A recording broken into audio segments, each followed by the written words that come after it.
Okay. Okay, I'm speaking to Katthy Cavaliere about her exhibition entitled Suspended Moment. So what really inspired you to become an artist in the first place? I've always known. I think that's the best answer. There wasn't a point where I thought I'm jumping into it or I'm starting, or I think I've always known, and I did go to art school, so that kind of formalised it, I suppose. Any age in particular that you can exactly remember where you thought, oh, I've got the artistic bug inside me, like you started painting your walls different colours, or? About 5. About 5? When you started doing your finger painting there? When I started playing dress-ups in the corner at kindergarten and playing around with dresses and lipsticks and colours, but it was more than that. I think it was also when I was a lot younger and playing around with the sheets and making patterns in the sheets. I don't know, all sorts of little things like that. And what are your inspirations?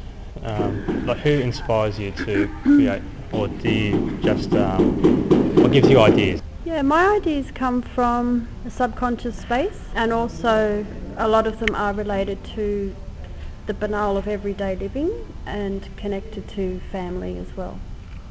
Okay, and do you have any major artists that you're inspired by?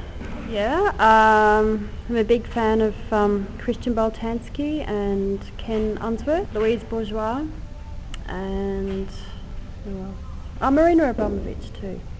I've had the luxury of working with her, so that was really lovely. So your exhibition, part of it anyway, Kathy's Room, what inspired you to think of a childhood memory to create your bedroom? To bring the bedroom to the gallery. Here it is here. Oh yeah. Do you want to have a look at it? Please. Yeah. Well, that would be a good way of talking about it. Okay, so you can view up the stairs. Yeah. Oh wow. Is this the exact to scale?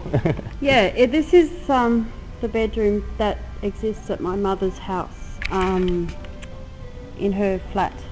And I lived in this room from early childhood years right up until my 20s, I suppose, when I was still at art school. So it's almost like a time capsule of all these different events and phases in life. So you find toys and teenage things and... Isn't it an exact replica?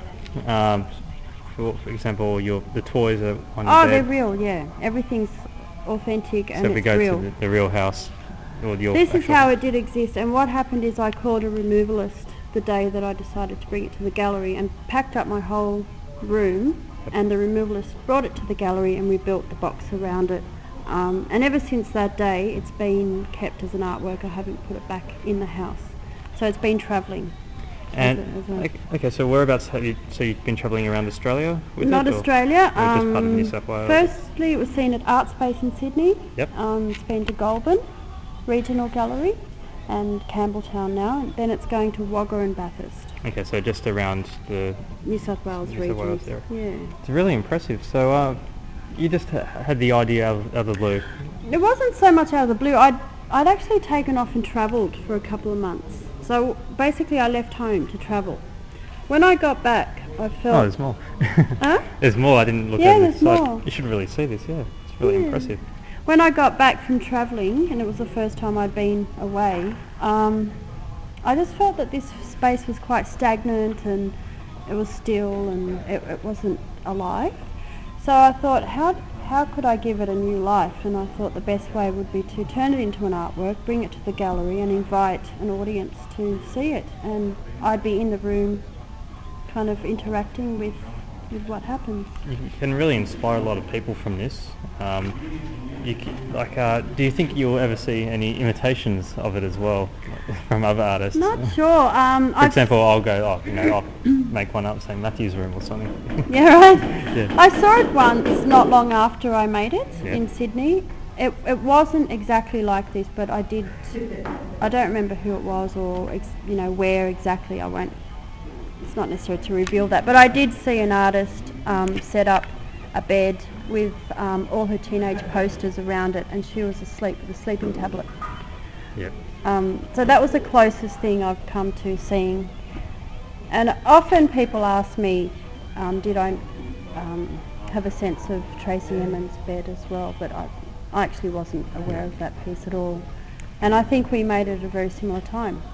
same year or something like that. For all the artists, up-and-coming artists out there who want to, trying to make it big and trying to express their feelings and emotions and stories through the work of art, what can you do to encourage? Any tips and suggestions on how they can create some artwork? Or A couple of things. One is to always stay true to yourself, and to, I suppose, if you really want to make art and you don't want to just be a Sunday painter, it's a full-time commitment. So it's about commitment, determination, and being true to yourself, I think. And also throwing your hat in the ring, seeing what you can achieve by perhaps through scholarships or some assistance through the government. Or so encouraging to go to, get scholarships, go to uni, yeah, study. Absolutely. And just always give it a go, and don't be disheartened by the first knockback, because there'll be plenty. Yeah. There won't be just one, there'll be lots of knockbacks, and you need to just persevere through them. And with some of the arts, for example, just keep going. If one person may not like it, but it could mean someone, 200 other people could thoroughly enjoy it. Yeah. So just keep going at it, not to give up. Yeah, oh, absolutely.